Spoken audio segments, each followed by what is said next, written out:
Bonjour, dans cette vidéo, je vais aborder la question de l'évaluation neuropsychologique en vous présentant ce qu'elle peut apporter. Par la suite, je vais énumérer les différentes ressources qui sont présentes dans les écoles pour aider les élèves ayant des troubles de l'apprentissage. Pour toute question relative à cette vidéo, voici mes coordonnées. Tout d'abord, nous répondrons à la question suivante. En quoi est-ce nécessaire de procéder à une évaluation neuropsychologique? Concrètement, les résultats de l'évaluation neuropsychologique permettent de poser un diagnostic qui précise le trouble d'apprentissage et qui permet d'identifier les déficits neuropsychologiques qui y sont rattachés.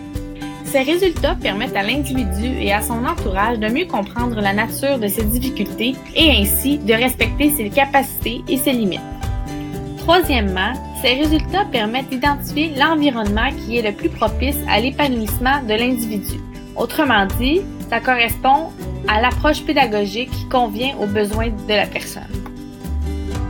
Quatrièmement, ces résultats permettent d'outiller les parents d'enfants aux prises avec un trouble d'apprentissage afin qu'ils puissent faire valoir leurs besoins et obtenir l'aide et les services requis. De plus, ces résultats permettent aux différents intervenants que nous verrons dans quelques instants d'établir un plan d'intervention qui est adapté aux besoins de l'individu. Et finalement, les résultats de l'évaluation neuropsychologique permettent de proposer des accommodements nécessaires afin de maximiser les apprentissages, le rendement et le bien-être de l'individu.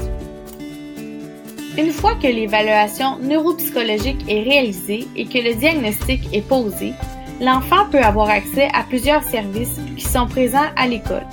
Je vous en présente rapidement quelques-uns. L'orthophoniste s'occupe de l'évaluation et du traitement des troubles de la communication et du langage. Cette personne tente de trouver des stratégies d'enseignement qui sont adaptées et qui cherchent à développer des habiletés compensatoires chez les personnes atteintes de troubles d'apprentissage. L'ergothérapeute s'occupe de la rééducation physique et de la réadaptation sociale de l'enfant. Le psychoéducateur s'occupe de l'évaluation et de l'intervention auprès des personnes de tout âge présentant toutes sortes de difficultés.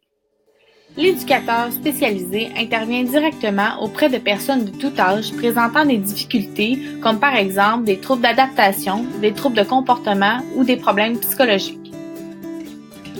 Le psychologue scolaire, pour sa part, s'occupe principalement de l'évaluation et du traitement des troubles psychologiques chez l'enfant. Pour conclure, en tant qu'enseignant ou en tant qu'intervenant scolaire, il est important de recommander aux parents de l'enfant de procéder à une évaluation neuropsychologique dès qu'on remarque des symptômes pouvant être liés aux troubles spécifiques des apprentissages. Comme nous l'avons vu, les résultats de cette évaluation permettent plusieurs choses.